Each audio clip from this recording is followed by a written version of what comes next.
Oi, gente, bom dia, boa tarde, boa noite. Nós estamos no fevereiro roxo e laranja, que é o mês de conscientização para o diagnóstico precoce das doenças lúpus, fibromialgia, Alzheimer e leucemia. E aí eu sou uma pessoa que tem fibromialgia, algumas pessoas sabem, outras pessoas ainda não. E a partir do momento em que eu decidi compartilhar sobre a doença nas redes sociais, muita gente chegou para conversar comigo sobre, inclusive pessoas que dizem que não compartilham que tem a doença com medo do preconceito, porque como é uma doença invisível, a gente tem que contar com as pessoas acreditando que a gente está com dor, quando diz que está com dor, e tem muitas pessoas que têm preconceito sim, infelizmente. E essas pessoas têm medo do preconceito ou têm medo de não conseguir emprego, não conseguir trabalho, né? Com medo de acharem que vão meter um monte de atestado e tal. Enfim, temos várias dessas problemáticas. E aí, por conta desse mês de conscientização, eu vou focar na fibromialgia porque é o que eu tenho conhecimento mínimo, pelo menos que seja. E aí eu quero saber se vocês têm alguma dúvida em relação à doença. Eu vou responder aqui a partir da minha experiência, né, com o que eu sei. E acho que é isso. Eu vou trazer algumas coisas também. No meu perfil pessoal eu costumo compartilhar mais sobre. Eu combinei que eu falaria mais sobre o bloqueio periférico e o bloqueio venoso. E aí eu vou tentar ainda nessa semana trazer mais informações de como é que o meu organismo tem respondido a esse tratamento. Mas adiantando o papo, porque é importante o diagnóstico precoce, o diagnóstico, mesmo que não seja precoce, enfim, para a gente poder entender o que é que a gente tem e a gente tratar da melhor maneira. Eu, durante muitos anos, frequentei como se fosse uma coisa muito boa. Mas, enfim, fui para médicos, para emergência ortopédica, emergência clínica geral, com dores diversas, e os médicos ou não sabiam o que eram ou chutava que era alguma coisa. Por exemplo, eu tomei benzetacil durante algum tempo, desnecessariamente, porque um ortopedista achou que fosse um caso de tomar benzetacil para as dores. Não melhorava as dores e eu ainda sofria muito com a aplicação da medicação.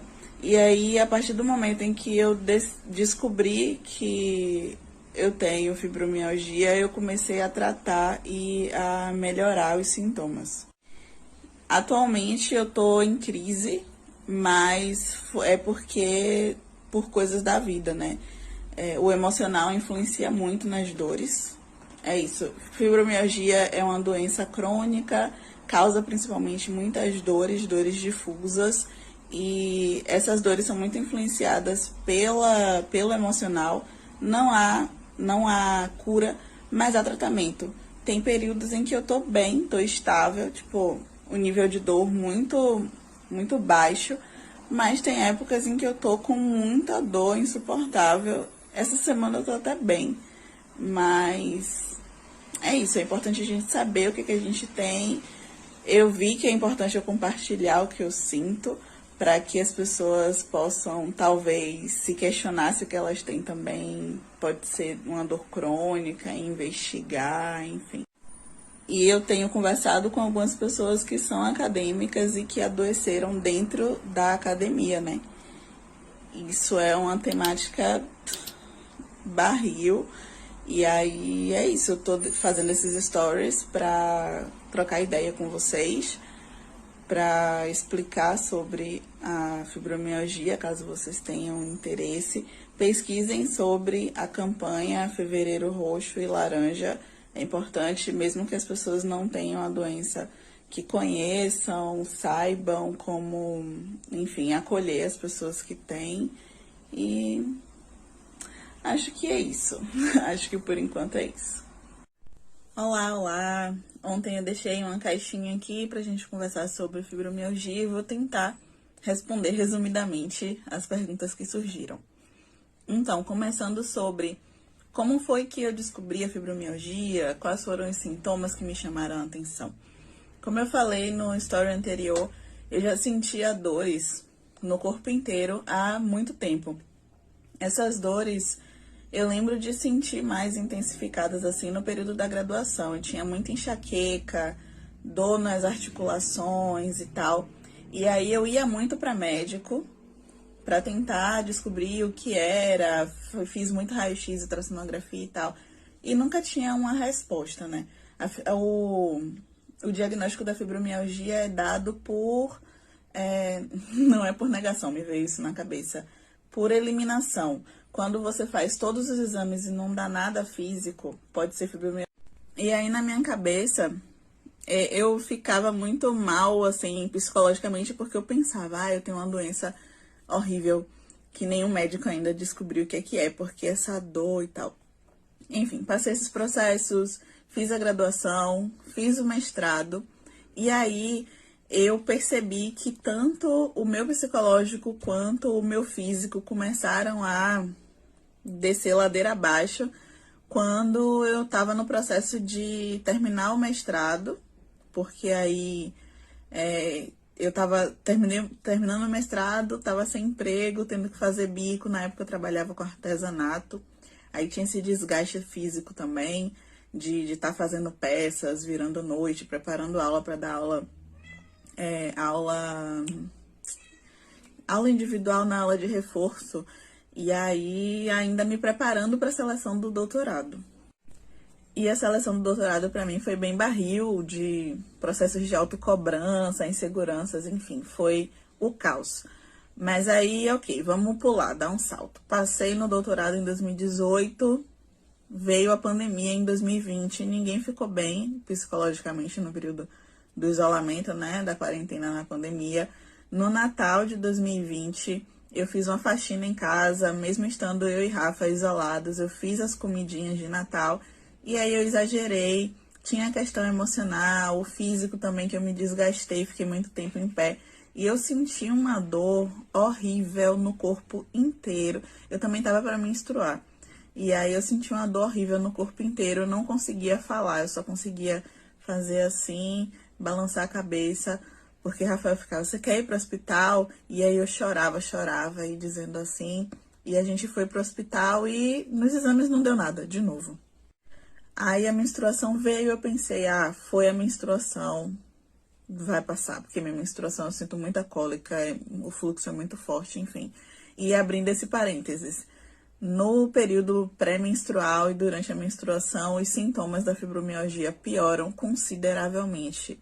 Em mim, é o pior período, assim, dos meus meses. É no período pré-menstrual e da menstruação. Por conta das dores, fadiga, enfim. E aí, passado esse episódio do Natal, no início de 2021, eu estava num processo de tentar escrever todos os dias a tese e trabalhando também com outras coisas, e meu cotovelo inchou e eu pensei, vai passar, como sempre, né? Normal, sinto isso, sinto dor toda hora, vai passar. Só que no dia seguinte eu acordei com o cotovelo e a mão muito inchada, eu fiquei uma semana sem conseguir mexer e eu não sabia o que era e fui investigar. Aí, nisso que eu fui investigar, fui no reumatologista e ele falou, as suas características, tudo que você está me contando me faz acreditar que você tem fibromialgia. E ele me deu o diagnóstico ali na hora, você tem fibromialgia. Só que quando eu fui pesquisar, eu vi que para dar o diagnóstico, ele tinha que ter me passado vários exames para descartar outras doenças. Eu achei super irresponsável da parte dele. E aí eu comecei a ir em vários médicos. Fui em médico clínico especializado em dor crônica, outros reumatologistas. Fui para o psiquiatra que me acompanhava e ele falou, Lorena, isso já estava no seu diagnóstico, só que para o psiquiatra ele nomeou com outra coisa, né? Ele nomeou como transtorno por somatização. Algo assim, que, como diz Rafa, no frigir dos ovos, é a fibromialgia, né? O emocional somatiza no meu físico. E aí foi assim, depois desse rolê todo, eu tive o diagnóstico de fibromialgia. Aí eu entendi o porquê que eu sentia aquelas dores todas. Eu desenvolvi no período, né, do final do mestrado e nesse processo de seleção do doutorado, intolerância à lactose, intolerância à carne bovina. E aí depois eu vim entender que, como eu tenho ansiedade, como eu tenho a fibromialgia, a digestão é mais difícil, o leite é inflamatório, a carne. Me fizeram uma pergunta sobre alimento, eu vou responder também isso. A carne também não, a carne, né, animal não digere tão bem assim no nosso organismo, e como o meu organismo já está inflamado, é natural que eu tenha desenvolvido essas intolerâncias, sim. Então eu vim entender que vários sintomas soltos que eu tenho têm a ver com a fibromialgia. Por exemplo, a fadiga, que eu achava que fosse preguiça, eu achava, eu tô preguiçosa e tal. Às vezes não, é meu corpo mesmo, sem energia, essa dor generalizada, intestino irritado, enxaqueca, enfim, tem. Atualmente eu tenho lido sobre fibrofog, que é uma. Pelo que a médica clínica da Clínica da Dor que eu vou falou, é como se nosso cérebro estivesse trabalhando tanto, focado em resolver aquelas dores todas no corpo, que ele não consegue focar em outras coisas. E aí eu esqueço de coisas muito fácil, eu não consigo prestar atenção em algumas coisas específicas, minha mente viaja. Isso pode ser da fibromialgia, pode não ser, enfim, estou investigando aí, mas tem vários sintomas que eu vim entender depois de ter o diagnóstico.